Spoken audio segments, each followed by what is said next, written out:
Good morning, beloved ones. Turn to someone and tell them you truly are the light of the world. You truly are the light, the light, the light.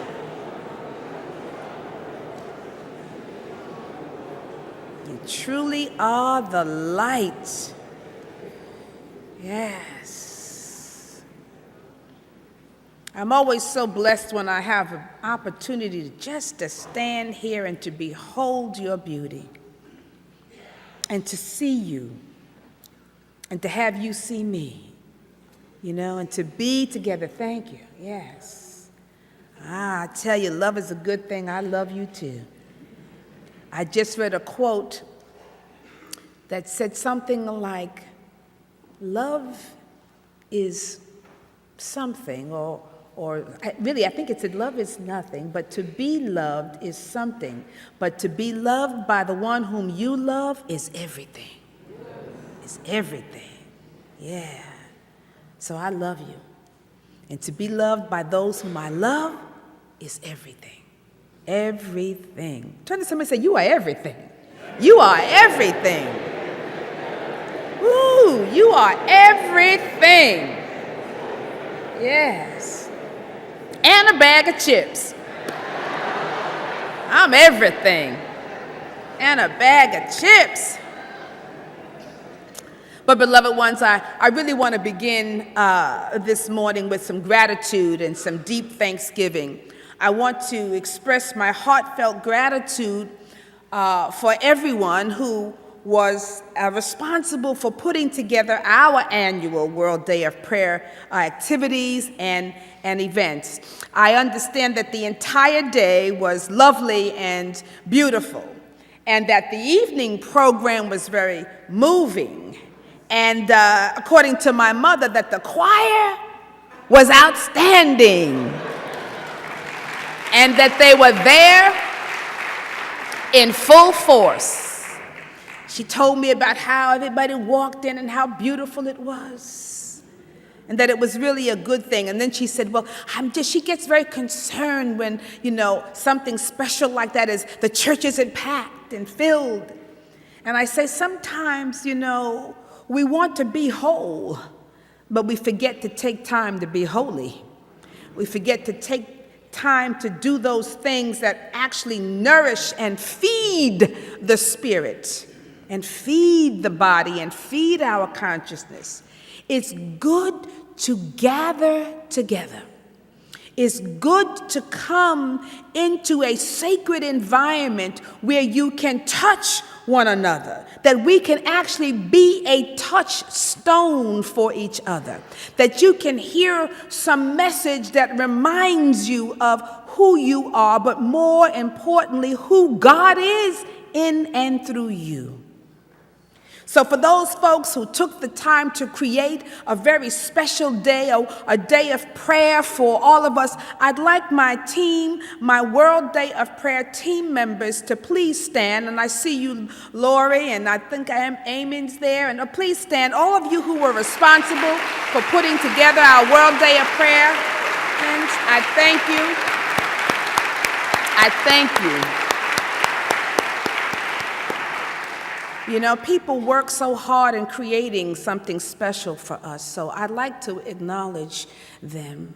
And I know that all those who showed up came by divine appointment, and it is all right.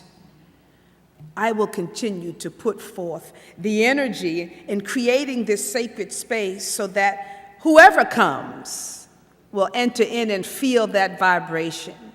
We're going to be ready. I'm going to make sure that I'm ready to do my part. Right? And hopefully you will join us as well.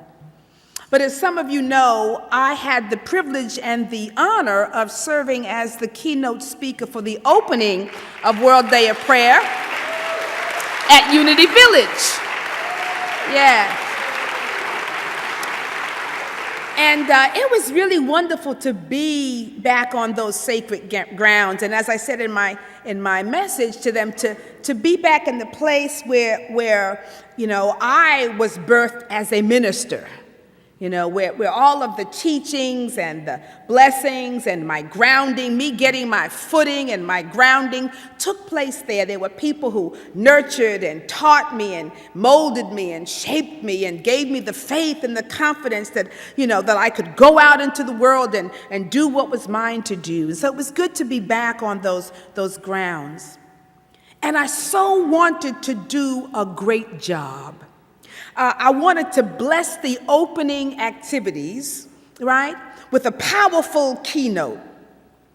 And so originally I set out a few weeks before to write my talk, right? And Cheryl was laughing because I was, okay, now it's time for me to get on with writing my talk for the World Day of Prayer so that I could have it written ahead of time so that it could sit in my soul. I could sit with it and it could be present with me, and then I would feel empowered to deliver it with some power and energy and all of that. And so I had several attempts at writing it weeks before, but nothing happened. Nothing would come. And so I said, all right, I just kind of let it be. And I knew I was going away to take some R&R in my favorite place of Sedona. I said, well, maybe I'll bring my computer and my books, and maybe when I'm there, because that's a place that inspires me, maybe there something will come. And nothing did. Not for the talk. I received great inspiration, but it was my time to simply be infilled, right, with the Spirit and to be renewed. And so I didn't work on my talk there. I came back that Friday. I had to work on the talk for Sunday. So I did that. Now it's Monday. It's Labor Day. I'm thinking, okay, it's Monday. I have the whole day off. I'm going to get up early and I'm going to sit down and I'm going to work on writing this talk. And so I do. I sit down Monday morning and I get a few lines and I get a little bit of guidance. And I thought, well, maybe, but nothing really was coming and flowing, and I couldn't figure out, well, what's the angle? When you really want something to be good, I was all up in it, all in the way. Well, and I was like, oh, well, maybe I'll talk about that. No, that doesn't feel, and I kept doing all of this, but I said, okay, well, it's not quite right. And then I remembered the theme for the World Day of Prayer, which was, discover the power within you and unleash your divine potential. And I thought, well, that theme, and I knew that they wanted me to talk about that theme, and I said, well, that theme actually comes from the title of a book, part of it, by my minister, Eric Butterworth, who wrote the very infamous Discover the Power Within You. So Spirit guided me to go get the book, and I began to look at the jacket cover. And there were two very powerful quotes that Eric had written. So I said, okay, so I wrote those two quotes down. Now I had a few lines and these two quotes. Well, after staring at my few lines for quite a while, half the day, also using the day to distract myself, go make popcorn, go make tea, go get your nails done. Oh, now I need a pedicure, go back. All of that. So I decided, okay, but I'm kind of calm inside. I said, all right, you know what? Tomorrow I'm leaving. It was Wednesday. It was going to be World Day of Prayer. I said, tomorrow I'm flying out. And I'm going to get there maybe about 5 o'clock and have dinner with the Vice President of Silent Unity. But then after that, I had the evening free. I'll write my talk then. So I decided I'm going to write it on Tuesday. Now, I'm at the village now on Tuesday. Tuesday comes, and I go to dinner, have a great dinner. I come back, and I say, okay, let me see now. Now's the time, because I need to write it, because tomorrow's Wednesday. I'm sitting down, and I'm looking at the same 2 pages and 2 quotes. So still nothing. And I'm looking at them, and I'm saying, okay, but all right, I should be in the group. I got to pick an angle. I got to pick a direction. I got to get started and write this. But I wasn't as nervous about it, and I wasn't as frantic, and I wasn't panicking. I should have been, because usually the day before is when I prepare for the message. So I was very calm to the point of saying, well, you know what? I think I'm just going to go to sleep. And I'll finish it. I'll get up on Wednesday morning, and I'll finish the talk. Because the talk was going to be delivered that evening. And I wake up very early. I knew I'd probably wake up at 5. I wake up at 6 here, but they're an hour behind, so I knew I'd probably wake up at about 5 o'clock. I said, okay, 5 in the morning, I'm just going to be on it. Get it. But I couldn't figure out why nothing was coming and why I wasn't upset about that. Why I wasn't panicking, because those who know me, I'm a type A person. I'm like, okay, Lord, now come on. But I was cool, I was calm, and I said, okay, it's Wednesday morning. And then all of a sudden, this thought hit me to simply use the very powerful quote that Eric Butterworth had given, and to use that as the heart and the soul and the meat of the talk. See, I was trying to go someplace else, and Spirit had already given me those quotes, but I kept trying to create something else, to take it someplace else, to do something big and magnanimous and earth-shake, to write something that would be probably written and kept for the history of ages. And, I was really working on it. I wanted it to be good and to great, and it was right there. And so I said, oh, okay. I'll just work with this. And with grace and ease, it began to flow. And I was like, wow. See, the point is that something is happening within me that I know. And something is working with me, and I'm catching up to it. But the thing is, the answer was there all along. Monday morning, Spirit had given me the direction with those 2 quotes, but I couldn't see it. I wrote it down. I had 2 pages that I brought with me. On Monday, I got 2 pages, and it was basically the first thing, I'm honored to be here, blah, blah, how you do your opening. And, thank you for inviting me, blah, blah, blah, blah, blah. And the 2 quotes.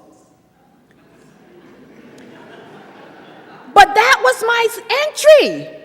But I left it and kept trying to figure out something else, trying to see something else. And the point is that it was right there all along. I didn't see it, or maybe it didn't reveal itself until the time was right. See, it was all a matter of my being able to trust the process. That I was in process, and the process had begun, but I wasn't aware of it. I just knew that I was calm throughout it, that, okay, I don't have anything written other than my opening, thank you for inviting me, and the 2 quotes. It's Wednesday morning. Come Wednesday evening, they want to hear something. It's going to be broadcast around the world, live streamed. You don't have anything, but I wasn't panicking. Something in me told me that there was a process at work, that God was working with me and working in it. So I was relaxed, and I was open, and I was receptive. Trying to write it or prepare for weeks before didn't pan out. It didn't work. I was simply trusting the process and being in process. You see, I felt myself in some kind of a flow, although nothing was flowing. But I felt that I was in the flow. And at the right time, all of a sudden it dawned, there it is. That's the angle, that's the path, that's the talk. And I began to just, right? Haven't you ever found yourself at times struggling to make something happen, right? Struggling to make something work. To put things together so that it all fits in the right way that you think it should go, right? And you struggle and you work and you try to put that square peg into that round hole until you just give up and you simply let it be. Or have you ever struggled not knowing where things were going to lead you, but you kept moving until you arrived at where you needed to be? Have you ever arrived at a place where you needed to be and you don't know how you got there, but you were there, right? That's a wonderful feeling as well. See, sometimes you just have to trust the process, that everything will work out in the end, that it will work itself out sometimes when we get out of the way. See, I was trying to write the talk of the century. That wasn't happening. God had already prepared and planned a message. And when I finally just said, okay, and got still and quiet, it was able to come into my consciousness. Use the quote that's already given. Oh, okay. There's a scripture that says from Romans 8:28. It says that all things work together for good for those who love the Lord according to what? His purpose. When we get to the fact where we understand that God's purpose is our purpose, then things begin to flow. And that God's purpose for us is always good. It's always the highest and the best for us. And things will always work together for our good when we understand love, when we understand the high purpose and the high calling to which we are always being called. God is always speaking in your ear, always whispering in your heart. Come on, my child. He is the way. He is the path. Walk in it. I'm present. Do this. Do that. See? But it's a still small voice. And oftentimes we're like, no, I want to write the greatest talk. Can't hear. But all things are working together for good. And when we get about the business of learning to trust the process, learning to trust this process will definitely mean that we must learn to trust that things really are working out for our highest good. Because so often, sometimes it's easy to think that the universe is out to get me. That when you look at the way some things are manifesting and showing up out here, you think, well, wow, this is really terrible. My life is falling apart. Things aren't working for me like I think they should, right? Like I want them to work. You might find yourself saying, man, if it wasn't for bad luck, I wouldn't have what? Any luck. But thank God, as a true student, we don't believe in luck. We believe in God. We believe that when you turn your attention to that which is sure, and the only sure thing is a God thing, then that's when things, and you give yourself to that and you surrender to that, then things begin to work out in ways you cannot see. You have to do what? Sometimes you have to trust the process. Trust the process. And so when you're in that state, and you recognize that you're struggling and you're trying to make, it's time to just relax and to let go. That everything really is working for my highest good. And it's going to work itself out when I get out of the way, when I become open and receptive. See, the truth is that everything is trying to lead you to a higher expression of life. Everything is trying to teach you something, show you something. Every failure that you have is bringing you closer to success. Every success that you have is bringing you closer to having a strong foundation for further growth, right? For future growth. And when you can hold on to this point of view, you begin to understand that nothing happens to you. It happens for you. That's a powerful thing. Nothing happens to you, it happens for you. Let me hear you say, nothing happens to me.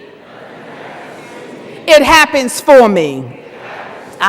Let me hear you say, the universe is conspiring for my highest good. All things are working together for my good. God's purpose for me is being fulfilled. I trust the process. Yes. Do you believe that? Yes, that is absolutely true. We are in process. And here's the thing, there's some things you might need when you understand that you are in process. You're in the process of doing life, right? And when you're in process, there's some things you need. Now, when you're in process, and you're trying to trust the process, it might be good for you to be able to sharpen your listening skills. See, the answer was there, but I didn't hear it, right? So you've got to sharpen your listening skills. That is your ability to actually hear the still small voice of spirit. You've got to sharpen your listening skills so that you're listening for guidance and you're listening for direction. I was trying to make something happen. I wasn't listening for guidance and direction. If you simply keep pushing and pushing and pushing and struggling and trying to make without stopping to see if there is something for you, or that there's something that this what you're trying to push is actually right for you, or it's not right for you, or that you're continually pushing it is actually helping to delay your highest good. You've got to stop for a moment and get still enough to hear. And when I say hear, I mean to hear, to feel. Is this right? Is this where I need to be going? Is this the direction? Let me stop for a minute all of my doing and let me what? Get still. Be still and know that I am God. Be still. So let me be still to see if I can figure out and feel, is this the direction? What is trying to come forth? What is the message here? See, if I had gotten still a little, instead of me doing it and listened, I would have come to the conclusion maybe on Monday. But everything happens what? At the right time and in divine order. It came Wednesday morning. I'm just thankful it came. Well, I should say I'm just thankful that I was open enough and still enough to hear it because it was already there. Right? So that I was present for it. So you need to sharpen your listening skills. Okay? The other thing that you might want to have when you are in process, it might be good to sharpen your faith skills. Your faith in the unseen. Because being in the state of being in process, right, sometimes means that we're not always aware of the end product. We're not always aware of what's coming around the corner. We're not always aware of why something is happening or where it's going to lead us or how, you might not even know what the plan is. I would love sometimes to know what the full plan is, but I get it on a need-to-know basis. So sometimes you have to be able to have faith in the unseen, in the unknown, which is God. See, it may be unknown to me, but thank God it is known to what? It is known to God. And so you have to then be able to trust, to rely upon, to have faith and to trust God, to trust that you're being guided in the right way to your highest good. So this is where when you get now with this whole couple with faith, you got to couple these two things. You have to couple your faith in the unseen and in the unknown to be able to trust, to whatever. And you couple that with your listening skills so that you have the ability to hear. You have to hear the inner voice, and then it may be calm. That inner voice may be a calm nudge, or it could be a loud shout. Sometimes, there's no mistaking that this is God saying, hey. That's when you get the 2x4, something big happens, it's something that makes you say, whoa, wait a minute, something's going on here. And then there's those quiet times, the silent nudge or the hunch or the feeling that we keep saying, something's not quite right, but we don't listen. So we get practice at hearing the still small voice and the loud shout. You take that listening skills and now you couple it with your faith in the unseen and the unknown. You have to be able to use your inner hearing and then use your inner vision to start seeing, well, what are the patterns that keep showing up? What are the coincidences that keep happening? Or what are the experiences I keep having? Because it may be calling you to be attentive. If it keeps coming and it keeps happening and you keep experiencing, there's a message there for you. Right? So you don't want to play the victim. Why is this happening to me again? Nothing is happening to you. It's happening for you.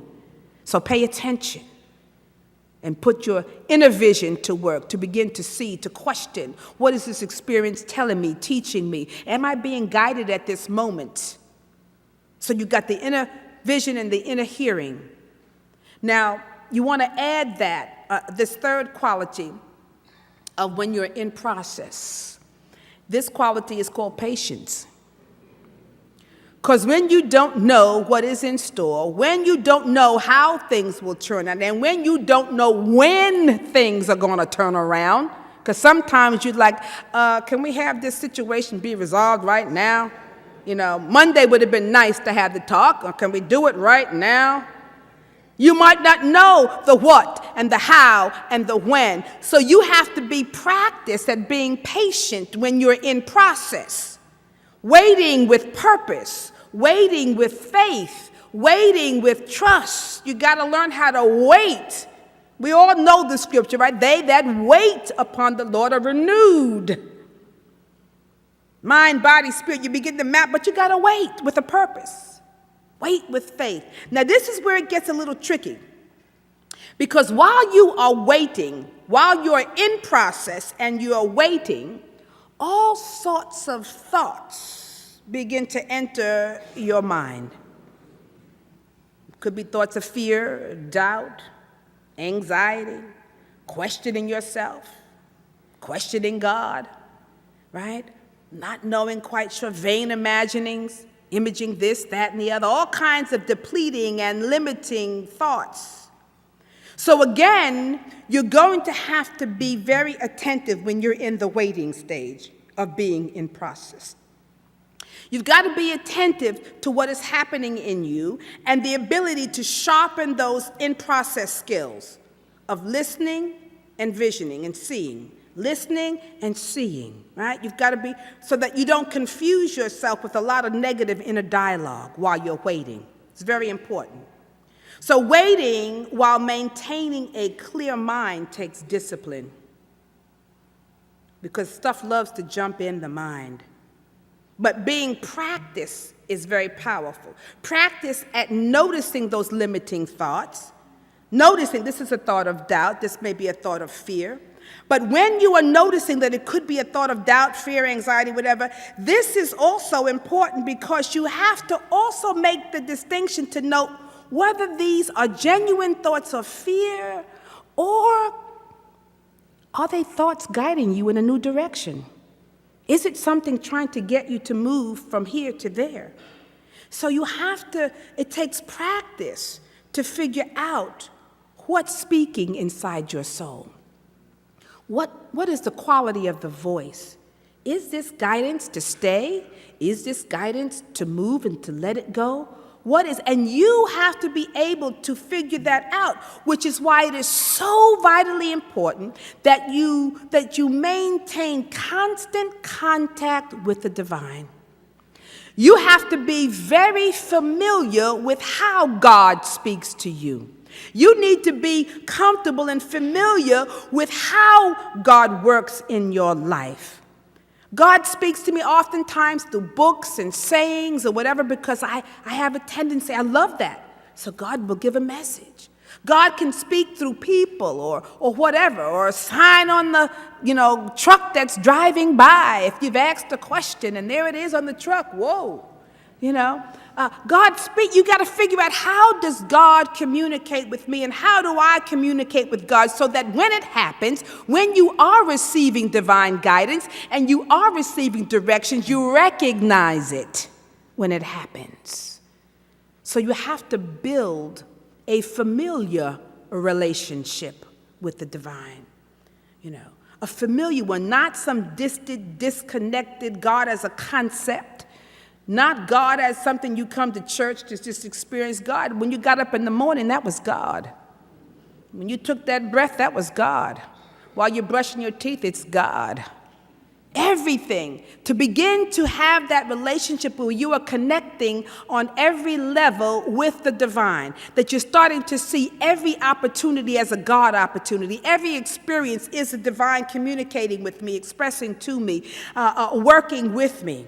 So you got to get to know God on a personal basis, not just as a concept, so that when you're in process, God is able to show up in wonderful ways, miraculous ways. Have a conversation, everyday conversation. It doesn't have to be, oh God, and you have some wonderful, glorious prayer. God, I am stuck. I don't know what. Have that constantly constantly coming back to God. And let me tell you, when you start doing that, you will start to begin to see the hand of God operating in your life. You'll start to see, what you call them coincidences, but God will start to act out. God will act out, show out in your life. Right? Show up and show out because there's a connection. Your vibration is calling it forth. Your constant putting out that signal is open. Yes, God begins to show up. I'm going to tell you an example of that. I was, I know that God has supported me always because I feel that there's something deep happening with me, and I'm seeing all these little wonderful miracles and stuff. So, I've been traveling a lot, and my mom and I have been talking about getting that life alert thing so that when I'm not there, she can feel secure that if something should happen, not that anything's going to happen, but if something should, she has that resource to know that she could press a button and somebody would come and that, she would have help in the middle of the night. So we have been talking about getting that for a while. And that's all we've been doing is talking about it. Okay? That's the way it works, right? But we hadn't really done anything. And so I knew that I was going to be going away again. I had just done a week, 5 days in Sedona, came back, and I was going to go to the village and stuff. And we had talked about it before. So I said, I guess got to make a call. But anyway, I didn't. So then the morning that I was leaving, I had some extra time, and my Easy Pass was expiring. The credit card date had expired, and they gave me a little number to call, said you need to call and update your credit card for Easy Pass. And so it was getting late. I said, well, if I don't do that, I've been trying to do it and trying to remember to do that. But I didn't. So this morning I said, I'm going to call the Easy Pass thing. So I get on the phone and I call Easy Pass. And I hear this thing that says, congratulations. You've just been promoted, and you've just been promoted to be able to receive this wonderful promotion for the Life Alert system and blah, blah, blah, blah, blah. So I'm thinking, okay, it's a promotion. You know how sometimes when you try to get to one thing. So I'm saying, well, Easy Pass is working with Life Alert. Okay, so I listened to her, and I said, you need to listen to this. So I listened to the promotion, the girls. I said, you know what? You don't have to sell me. I said, I need to get this because my mom and I. So I signed up, and she's going on and on with that. I said, ma'am, you don't have to give me all that. I'm going to get it. Just give it to me because I have an airplane to catch and blah, blah, blah, blah, blah. So I get signed up, and she says it's free. The equipment's going to be free. I just got to sign up for the monthly thing. I said, I want it. Just go. Let's go. So I signed up with her. I said, ma'am, I need to get to the Easy Pass thing because I need to try to register that because I'm already on board with this. So she signs me up. I said, well, now can you connect me to Easy Pass? And she says, well, I don't know about no Easy Pass. She said,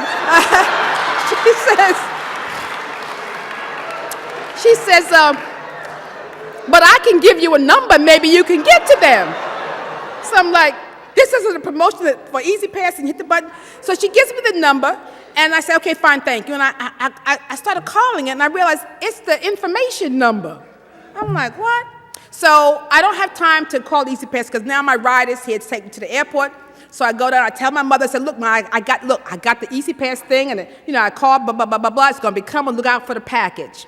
So I go to the village, whatever. I come back, and I say, well, I don't know. Spirit says, try the number again. So I said, I don't know what happened, but I came back, and I called the number, and the lady said, Easy Pass? And I'm like,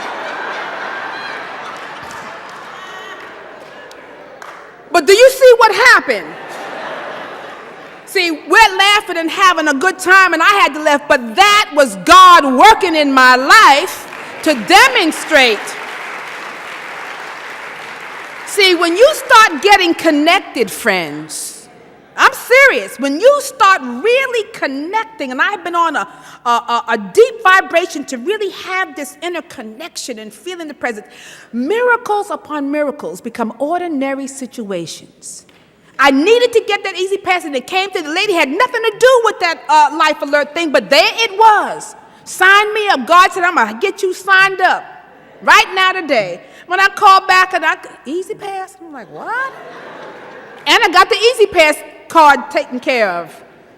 See, the hand of God is always working. But when we start tuning in and becoming a co-creator, getting on that vibration with God, God is not a concept. God is not something that's out here. God is not something that I relate to only in emergencies, but it's my everyday, constant companion and vibration. Oh, your life starts working differently. So this is all about, I'm in process, but I don't have anything to fear because it's all being taken care of. My job is to make sure I make that constant connection every day. I'm sitting there and I'm feeling, I told you all, start filling yourself with light. I fill myself with light every day with the presence of God. Not just for a minute or 2 or even 5 minutes. I gave you 5 minutes, but I'm doing it for a while. Doing that in forgiveness, keeping my consciousness clean up, making myself a clear vessel so that I'm starting to vibe right along with God. God is with me, I'm with God. Everything I need is starting to unfold. This is a wonderful way to live. Life is a process. All of life is a process. And you are here for a high purpose. You've got to begin to trust the process and to know that the entire universe is conspiring for your highest good. Everything is trying to come to bless you, to lift you, to heal you, to transform you. Everything. You need only keep your inner ears open, your inner eyes open, and you will be guided and directed in every step of the way, even through a telephone call. God is able to make it happen. In all of thy ways, acknowledge him, and he will direct your path. Blessings and namaste. Namaste.